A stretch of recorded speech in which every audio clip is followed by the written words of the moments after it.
नमस्कार। चैप्टर 2 चल रहा है हमारा, इज मैटर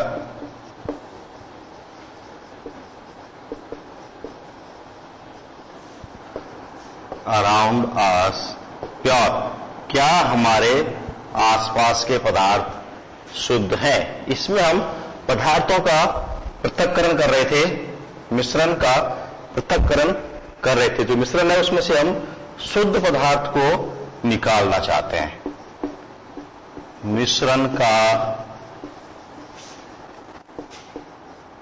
पृथक्करण, और इस मिश्रण के पृथक्करण में अब हमारी जो विधि है अगली, वो हम कर रहे हैं द्रव में से ठोस का पृथक्करण कर रहे हैं। द्रव में से ठोस का पृथक्करण कर रहे हैं। और हमारी अगली विधि है क्रिस्टलीकरण। समझो ध्यान से, इसको देखो। क्रिस्टलीकरण में क्या करते हैं? पहले हम विलयन बनाते हैं। विलयन बनाते हैं किसका? विलेय और विलायक का। विलयन में क्या क्या होता है? विलेय होता है और विलायक होता है। अब हम विलयन में विलेय और विलायक है। अब हमने पढ़ा था कि विलयन 3 प्रकार के होते हैं: संतृप्त, असंतृप्त और अति संतृप्त। 3 प्रकार के विलयन पढ़े थे: सैचुरेटेड, अनसैचुरेटेड और सुपर सैचुरेटेड। संतृप्त विलयन मतलब जितना उसमें विलेय घुल सकता हो उतना घुला हुआ है।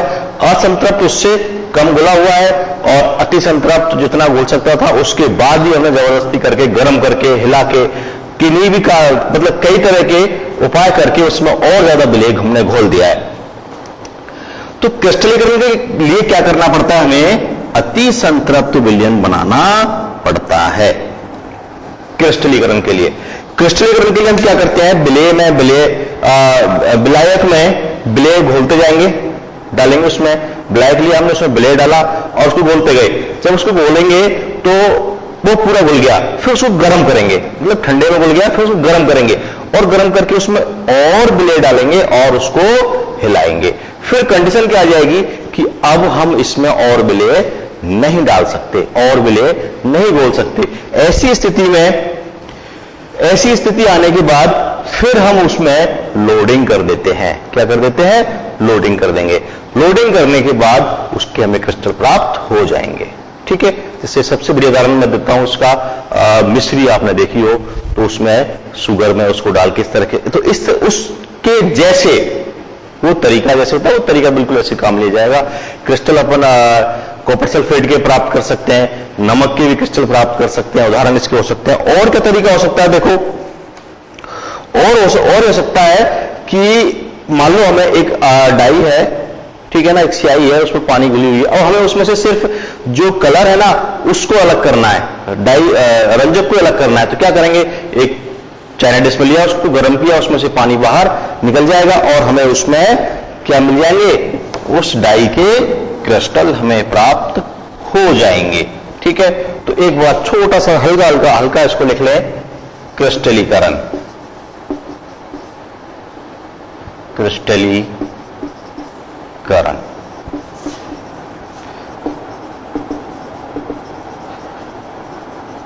क्रिस्टलाइजेशन। ठीक है। इसमें क्या होगा? लगाया आप हेडिंग।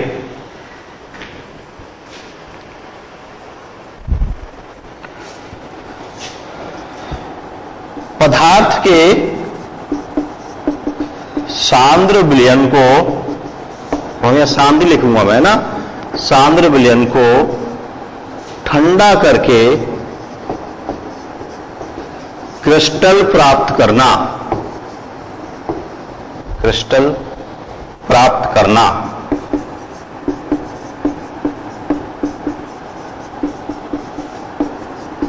क्रिस्टलीकरण कहलाता है।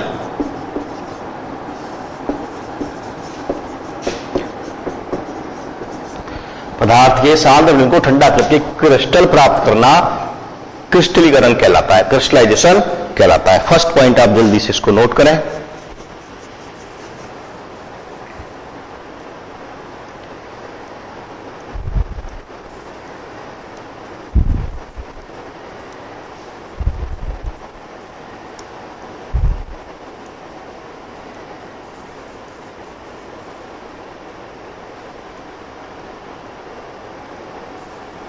अब देखो होता क्या है, हमने ब्लैक लिया, देख लो एक बार, यहां हमने क्या लिया, विलायक,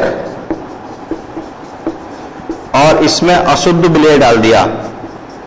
अशुद्ध विलेय डालेंगे तो क्या होगा, विलेयता अलग अलग रहती है, जो पदार्थ है उसकी थोड़ी अलग रहेगी, जो अशुद्धि है उनकी थोड़ी कम रहेगी।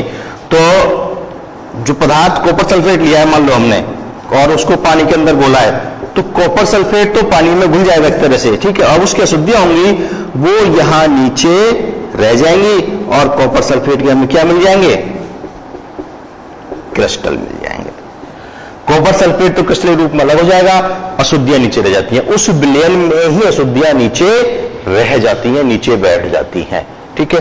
तो क्रिस्टलीकरण के द्वारा अधिक शुद्ध पदार्थ प्राप्त किया जाता है, क्रिस्टलीकरण के द्वारा अधिक शुद्ध पदार्थ प्राप्त किया जाता है, ठीक है। अब एक हमने वाष्पीकरण से भी यही काम किया था, वाष्पीकरण में भी क्या किया था कि उसमें पदार्थ घुले हुए थे, उसको हमने गर्म किया, वो वाष्प बनी, वाष्प बनने के बाद उसमें से हमें वो पदार्थ प्राप्त हो गया। लेकिन वहां और यहां अंतर समझिए आप ध्यान से। अब क्रिस्टलीकरण वाष्पीकरण से बेहतर होता है, अच्छा होता है, उसका कारण मैं आपको बता देता हूं, लाइन तो मैं लिख दूंगा यहां कि क्रिस्टलीकरण वाष्पीकरण से बेहतर होता है,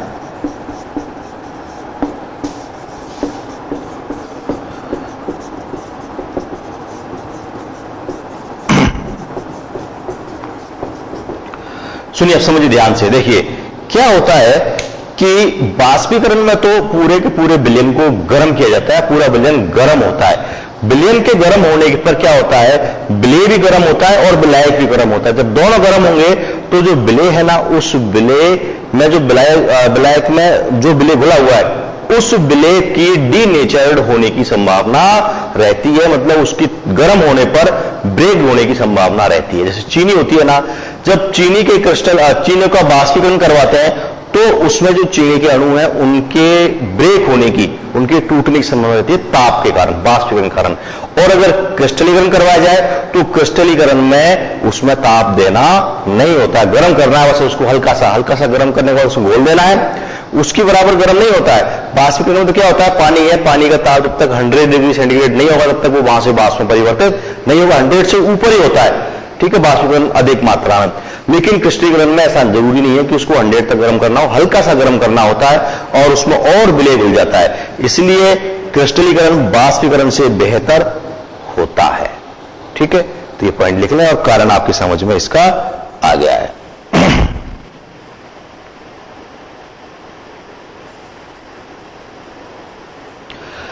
पहला कारण तो टूटने वाला होगा। दूसरा कारण क्या है कि जब हम क्रिस्टलीकरण कराते हैं ना तो विलयन में नीचे उसकी अशुद्धियां रह जाती हैं, लेकिन वाष्पीकरण में ऐसा नहीं होता है। वाष्पीकरण में पूरा का पूरा विलय जो भी घुल रहा है, शुद्ध अशुद्ध जितने पदार्थ घुल रहे हैं वो सब अलग होते हैं और उसमें से विलायक बाहर जाता है। लेकिन क्रिस्टलीकरण में जो पदार्थ हमें जो चाहिए वो ही बाहर निकल के आता है, बाकी अशुद्धियां उस पानी के अंदर रह जाती हैं, ठीक है। अगला हमारा विधि है क्रोमेटोग्राफी। नंबर 5 है क्रोमेटोग्राफी।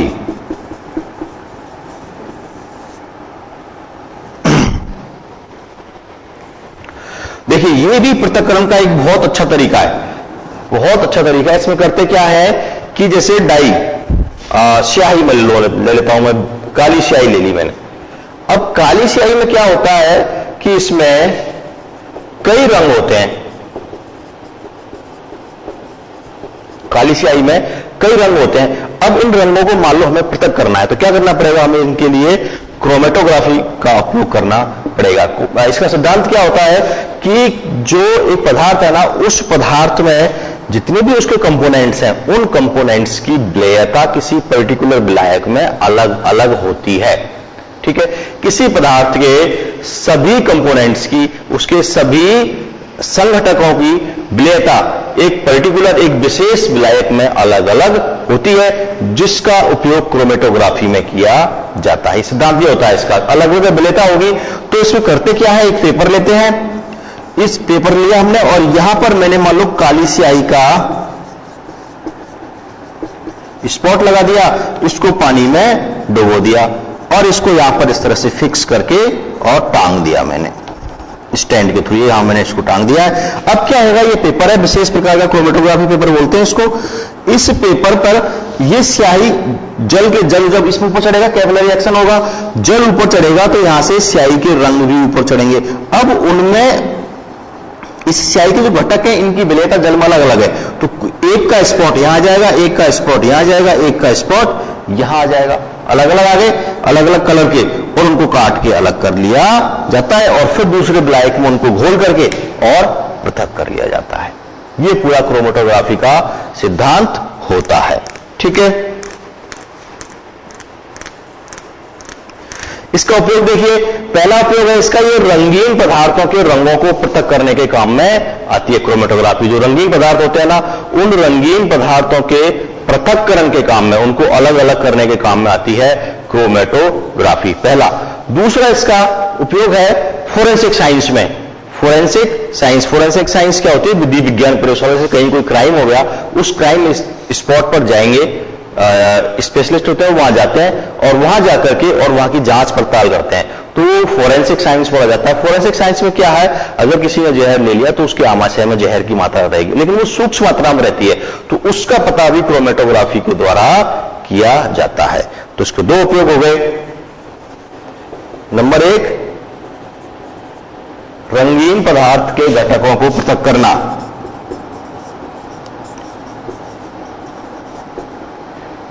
रंगीन पदार्थ के घटकों को पृथक करना। और नंबर दो, फोरेंसिक विज्ञान में।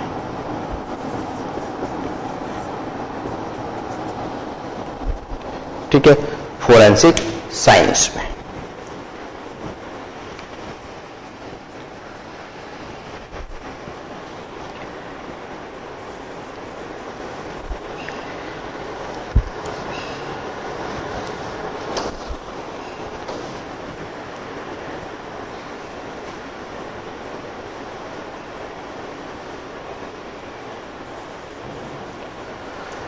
क्लियर। नंबर 6 है आसवन। देखिए आसवन में क्या होगा कि किसी द्रव होगा, जैसे द्रव में ठोस घुला हुआ है तो वहां पर भी आसवन किया जाएगा, और अगर दो द्रव घुले हुए हैं तो वहां पर भी आसवन किया जा सकता है। तो पहले हम ठोस वाला पढ़ेंगे, आसवन, डिस्टिलेशन। देखिए इसमें क्या करते हैं कि किसी द्रव में ठोस घुला हुआ है तो उस द्रव को पहले वाष्प में बदलते हैं, और वाष्प में बदलने के बाद पुनः उसको द्रव में बदल लिया जाता है ठंडा करके। ठीक है, तो क्या करेंगे इसमें, विलायक किस फॉर्म में है, द्रव फॉर्म में, इसको गर्म करेंगे, गर्म करके इसको वाष्प में परिवर्तित कर लिया जाएगा। जब विलायक को गर्म करके हमने वाष्प में परिवर्तित कर लिया, अब इसको करेंगे हम ठंडा, और ठंडा करके इसको पुनः द्रव में परिवर्तित कर लिया जाता है। यह विधि आसवन कहलाती है। गर्म किया, वाष्प में परिवर्तित किया, ठंडा किया, पुनः उसको द्रव में परिवर्तित कर लिया।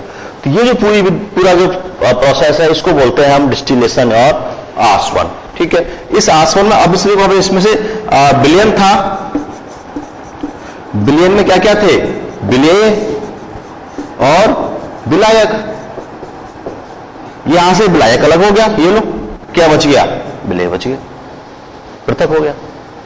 ठीक है, ये विधि बिल्कुल बाष्पीकरण के जैसी है, लेकिन इसमें अंतर इतना है कि बाष्पीकरण में वाष्प में परिवर्तित होने वाले द्रव को हम पुनः प्राप्त नहीं कर पाते, वो वातावरण में फ्री हो जाता है, चला जाता है। लेकिन आसवन में हम पृथक होने वाले द्रव को प्राप्त कर लेते हैं। ठीक है, लिख लें शॉर्ट में इसको।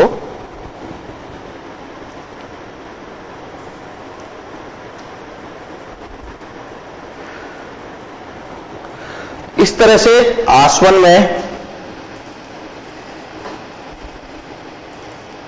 मैं इसके आपको हमारी जो बुक में दे रखे हैं वो चीजें भी आपको यहीं पर क्लियर करा दूंगा। ठीक है, दूसरा आसवन का उपयोग है, दो ऐसे द्रव जिनके बॉइलिंग पॉइंट में अधिक अंतर होता है, जैसे 40 डिग्री सेंटीग्रेड से अगर ज्यादा अंतर होता है तो उन्हें भी आसवन द्वारा पृथक कर जाता है। अगले हमारे जो पॉइंट है उसका बिंदु है ये, ठीक है। आसवन द्वारा ऐसे द्रवों को भी पृथक किया जाता है, ऐसे द्रवों के मिश्रण को भी पृथक किया जाता है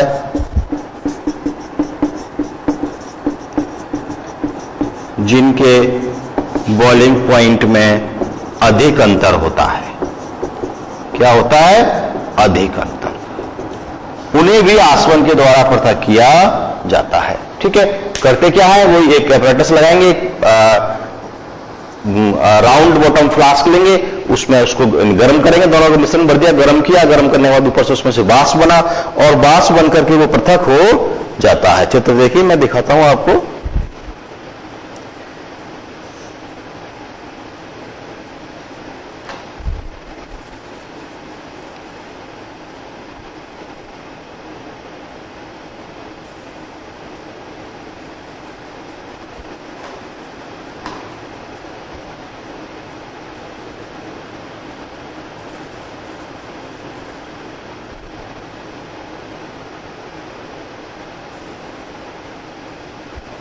देखिए ये स्क्रीन पर आपको चित्र आ गया है, देखिए आप एक बार आसवन, ये आसवन का तरीका है यहां पर,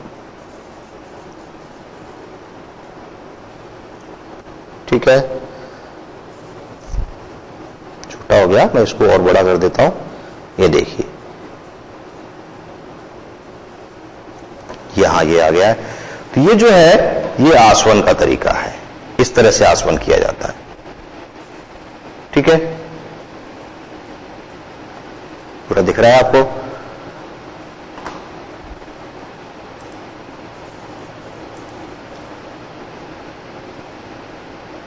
हाँ, ये देखिए पूरा दिख गया आपको। इस तरह से आसवन किया जाता है। यहां एक राउंड बॉटम फ्लास्क होता है, यहां से इसको गर्म करते हैं, गर्म करने के बाद यहां होता है, ठंडा कर लेते हैं, वाष्प बनती है, ठंडा करके उसको पृथक कर लेते हैं। तो इस तरह से आसवन के द्वारा भी दो पदार्थों को पृथक किया जा सकता है, ठीक है। अब इसके बाद हमारा अगला होगा द्रवों का। अगर दो लिक्विड है तो उन दोनों लिक्विडों को किस तरह से पृथक किया जाएगा उसका तरीका पढ़ेंगे अभी छोटे से अंतराल के बाद।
ब्रेक के बाद आगे बढ़ते हैं। अब हमारा एक जो अगला पॉइंट है वो है प्रभाजी आसवन और दो द्रवों के मिश्रण का पृथक्करण, ठीक है। तो दो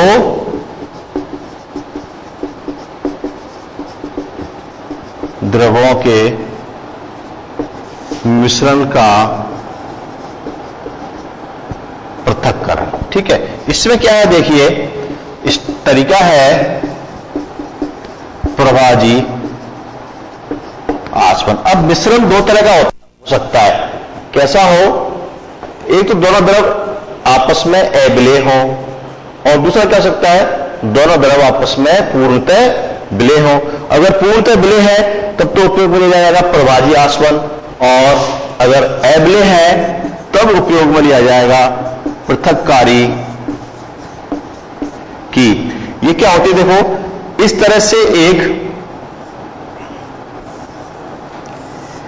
कीप होती है यूं, यहां पर इसमें एक स्टॉपर लगा होता है, यहां पर मान लो मैंने दो पदार्थों को पलट दिया, ठीक है, तो जैसे ये है तो यहां पर मान लो तेल है और पानी है, केरोसिन वगैरह कुछ भी हो सकता है। अब दोनों को अलग करना है तो इस पृथक्कारी कीप के द्वारा अलग कर लिया जाता है। दोनों कैसे हैं, अमिसिबल, दोनों को अलग करना है। यहां से इसको खोलेंगे स्टॉपर को, पहले पानी नीचे जाएगा, फिर जैसे तेल आने लगेगा स्टॉपर को बंद कर देंगे, फिर हम तेल को अलग कर लेंगे।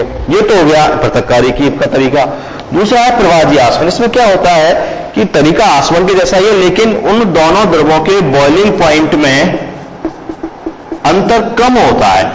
अंतर कैसा होता है, कम, ठीक है, लेस देन 40 डिग्री सेंटीग्रेड, इससे कम होता है अंतर, ठीक है ना। तब हम क्या उपयोग में लेते हैं, प्रवाजी आसवन। और अगर ज्यादा होता है तो हम उपयोग में लेते हैं आसवन विधि। जब अंतर कम है तो प्रवाजी आसवन। प्रवाजी आसवन में करते क्या है, वो तरीका क्या होता है, देखिए आपकी स्क्रीन पर आ गया है, देखिए आ गया, ये आ गया है, देखिए अब आप, ये प्रवाजी आसवन का तरीका है। करते क्या है, या वही तरीका है बिल्कुल। यहां एक ये राउंड बॉटम फ्लास्क लगा हुआ है, यहां पर नीचे बर्नर लगा हुआ है, ये स्टैंड लगा दिया। अब यहां से जो हमने कॉलम लगाया ना, इसमें प्रभाज होते हैं, मतलब अलग अलग खंड होते हैं, खंड होंगे तो, और यहां से वाष्प बनेगी तो ये यहां से निकल के ठंडा होगा और वापस इधर आ जाएगा। इसमें होगा क्या कि जो विलयन भरा हुआ है ना, उस विलयन में जो पदार्थ मिले हुए हैं उनके बॉइलिंग पॉइंट में ज्यादा अंतर है। जब हम गर्म करेंगे तो जिसका बॉइलिंग पॉइंट कम है वो पहले गर्म हो जाएगा, पहले वाष्प में परिवर्तित हो जाएगा। वो जब पहले वाष्प में परिवर्तित होगा तो ऊपर उठ जाएगा, और धीरे धीरे जब ताप बढ़ेगा तो दूसरा विलयन भी वाष्प में परिवर्तित होना शुरू कर देगा। दूसरा पदार्थ उस विलयन में घुला हुआ वो भी वाष्प में परिवर्तित होना शुरू हो जाएगा। जब दोनों ऊपर उठेंगे तो जिसका बॉइलिंग पॉइंट कम है वो ज्यादा ऊपर उठेगा, जिसका बॉइलिंग पॉइंट ज्यादा है वो कम ऊपर उठेगा। तो ज्यादा ऊपर उठेगा, ऊपर उठता चला जाएगा और वो वाष्प में परिवर्तित होकर नीचे आ जाएगा। इधर देखो क्या होगा, एक बार इधर समझिए। अब आप यहां इस तरह से प्रवाज लगे हुए हैं, ठीक है, और ये यहां से यूं इधर आ गए। यहां हमने संगणक लगा रखा है ठंडा करने वाला, इसको बोलते हैं संगणक। और यहां हम लगा देंगे एक कलेक्टर, जो यहां से जो विलयन आएगा उसको इकट्ठा कर लेगा, ठीक है। यहां अब ये प्रवाज के नीचे का भाग है, इसको है ना, इसको मैं नीचे का भाग है, यहां पर ये राउंड बॉटम फ्लास्क है और इसको हम गर्म कर रहे हैं। बहुत रफ डायग्राम बना रहा हूं मैं। यहां से विलयन है, यहां से आए दोनों, ठीक है, दो आए, ये दोनों आए, इसकी वाष्प ज्यादा बनी तो ये यूं निकल के इधर आ गया। इसकी वाष्प कम बनी, ये यहां टकराया, थोड़ा ठंडा हुआ, थोड़ा ऊपर बढ़ा, यहां टकराया और ठंडा हुआ और वापस कहां गया, इसी के अंदर आ गया। आएगा समझ में। तो जिसका बॉइलिंग पॉइंट कम है वो जल्दी बाहर निकल जाएगा, और जिसका बॉइलिंग पॉइंट ज्यादा है वो यहां टकरा के वापस यहां आ जाएगा। तो पहला विलयन अलग हो गया, दूसरा निकालना है, फिर ताप बढ़ा देंगे, पहला अलग, उसको हटा लेंगे, दूसरा लगा देंगे। इस तरह से हम इनको पृथक पृथक कर सकते हैं, ठीक है। अगला हमारा है गैसों के मिश्रण का पृथक्करण। गैसों के मिश्रण का पृथक्करण। देखो, गैसों के मिश्रण का पृथक्करण करने के लिए भी प्रवाजी आसवन की विधि ही काम में ली जाती है। गैसों के मिश्रण का पृथक्करण। गैसों का मिश्रण वायु के अंदर होता है, ठीक है ना। हम सभी जानते हैं कि जो वायु होती है उस वायु में सबसे ज्यादा नाइट्रोजन गैस होती है, उसके बाद कार्बन डाइऑक्साइड का नंबर आता है, और उसके बाद नाइट्रोजन के बाद ऑक्सीजन का नंबर आता है, कार्बन डाइऑक्साइड नहीं, सबसे पहले नाइट्रोजन, फिर ऑक्सीजन और फिर आर्गन। इस तरह से इनके नंबर आते हैं, ठीक है। अब अगर हम इनके बॉइलिंग पॉइंट की बात करें तो नाइट्रोजन का होता है -196 डिग्री सेंटीग्रेड। पृथक्करण का तरीका क्या होता है, प्रवाजी आसवन विधि द्वारा। प्रवाजी आसवन विधि द्वारा, ठीक है। वो एक प्रभाज होगा, उस प्रभाज में अलग अलग बॉइलिंग पॉइंट होंगे, तो जिसका बॉइलिंग पॉइंट कम होगा वो पहले अलग हो जाएगा, जिसका बॉइलिंग पॉइंट ज्यादा होगा वो बाद में अलग हो जाएगा, ठीक है। करते क्या है, द्रव गैस लेते हैं, पहले गैस लेते हैं, उसको हवा लेते हैं, वायु। वायु को पहले द्रव में परिवर्तित कर लेंगे। वो तरीका क्या होगा बताऊंगा मैं आपको। वायु को पहले द्रव में परिवर्तित कर लिया। द्रव में परिवर्तित करने के बाद इसको प्रभाज में से गुजारते हैं, ठीक है, प्रभाज में से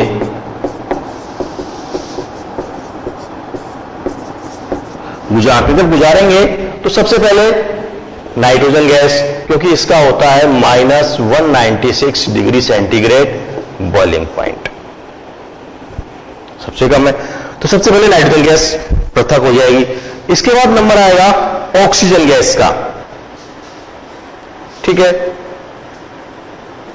नंबर 3 पर। नंबर 2 पर आ जाएगी हमारे यहां पर आर्गन, ठीक है, नंबर 2 पर कौन आ जाएगी?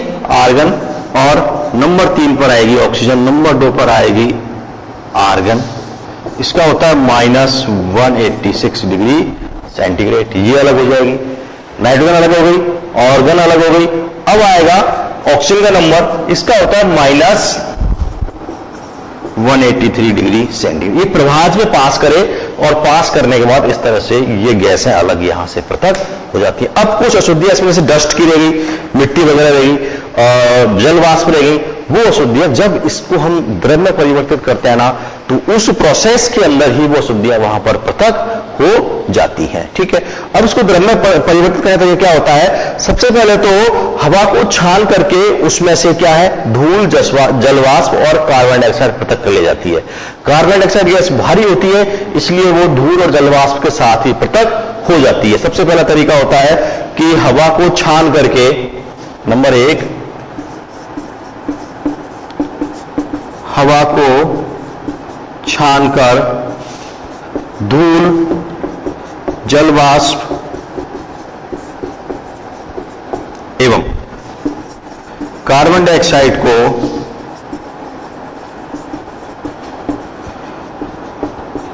पृथक कर लिया जाता है, ठीक है। हवा को छान करके उसमें से धूल, जलवाष्प एवं कार्बन डाइऑक्साइड को पृथक कर लिया। सबसे पहला स्टेप यहां पर यह हुआ। फिर क्या करेंगे, कंप्रेसर के द्वारा जो हवा है ना, उस हवा को उच्च दाब पर भर लेंगे, सिलेंडर भरा, और उसको नोजल से तेजी से निकालेंगे तो वो और ठंडी हो जाएगी। हवा कंप्रेसर कम ताप पर सिलेंडर में भर लिया, सिलेंडर भरने के बाद उसको नोजल में से सिलेंडर निकालेंगे, एकदम से निकालेंगे तो वो और ठंडी हो जाएगी, और इस प्रोसेस को बार बार किया जाएगा जिससे वो ठंडी होती चली जाएगी, ठीक है। नंबर 2, निम्न ताप एवं उच्च दाब पर हवा को कंप्रेसर द्वारा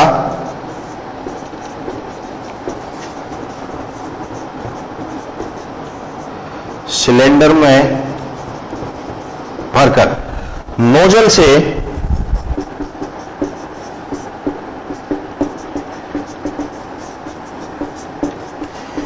तेजी से निकालते हैं,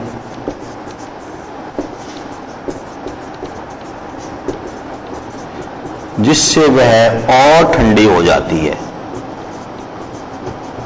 मतलब टेम्परेचर कहां पहुंच जाएगा, आप माइनस में चला जाएगा, जिससे वह और ठंडी हो जाती है।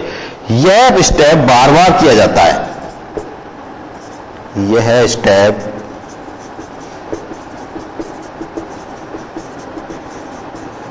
बार बार किया जाता है। इस स्टेप को जब बार बार करेंगे तो वो हवा और ठंडी चली जाएगी।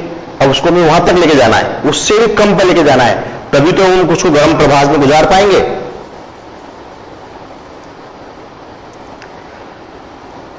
फिर इसे प्रवाजी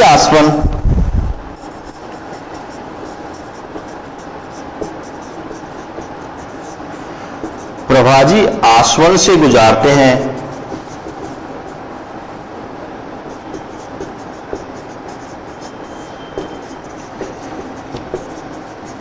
जिससे गैसें पृथक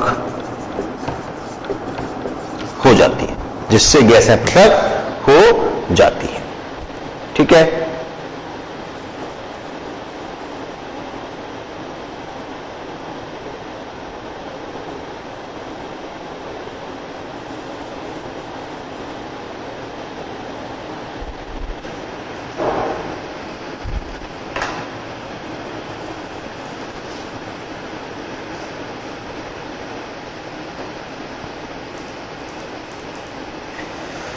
इस तरह से हम गैसों को यहां से पृथक कर लेते हैं। अब इसका चित्र देखिए, आप स्क्रीन पर देखिए, आपकी पर इसका चित्र आ गया है कि किस तरह से इनको पृथक किया जाएगा। सबसे पहले यहां पर क्या है ये देखिए, अब समझिए पूरा प्रोसेस। ये छनित्र लगा हुआ है, ये छान देगा, किस किस को छानेगा, जलवाष्प को छान देगा, मिट्टी को छान देगा और कार्बन डाइऑक्साइड को छान देगा। तीन चीज तो यहीं पर अलग हो गई। अलग, चलिए इसको हम द्रव फॉर्म में है ना, पहले द्रव फॉर्म में परिवर्तित करेंगे तभी ऐसा हो पाएगा। अब यहां से वायु को हमने यहां से प्रवेश करा दिया। यहां ये कंप्रेसर लगा हुआ है, उच्च दाब लगाएंगे, यहां पर कंप्रेसर लगा हुआ, तो यहां पर दाब बढ़ेगा। दाब बढ़ने के बाद उस वायु का हल्का सा ताप बढ़ जाएगा। ताप बढ़ने के कारण यहां से फिर क्या करेंगे, हम ठंडा जल पास करेंगे, शीतल जल। शीतल जल के कारण वो हवा कैसी हो जाएगी, ठंडी हो जाएगी। और इस प्रोसेस को बार बार करते रहेंगे, जिससे हवा ठंडी होती चली जाएगी। ठीक है, अब शीतल संपीड़ित वायु हो गई, ठंडी हो गई, और संपीड़ित है मतलब वो कंप्रेस्ड की हुई, हमने उसको द्रव फॉर्म में परिवर्तित किया है। द्रव फॉर्म में परिवर्तित करने के बाद यहां से जब वायु गुजारेंगे तो यहां ये हमने प्रभाज लगा रखा है। ठीक है, प्रभाज लगा हुआ है, यहां पर हल्का सा ताप बढ़ाया जाएगा। जब यहां से हल्का सा ताप बढ़ाएगा तो जो कार्बन डाइऑक्साइड गैस है ना, वो ठोस रूप में बदल जाएगी और यहां से इस तरह से पृथक कर ली जाएगी। तो ये कार्बन डाइऑक्साइड पूरी तरह से यहां से अलग हो जाएगी। कार्बन डाइऑक्साइड अलग हो गई।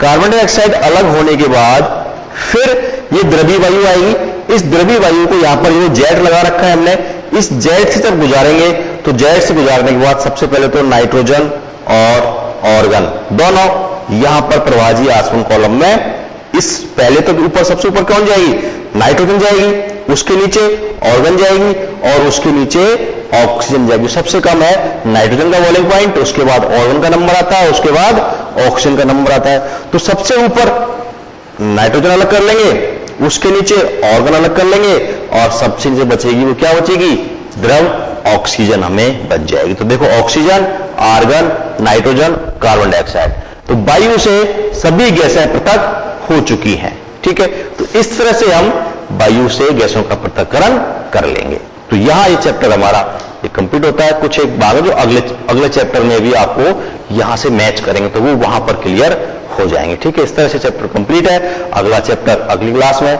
नमस्कार।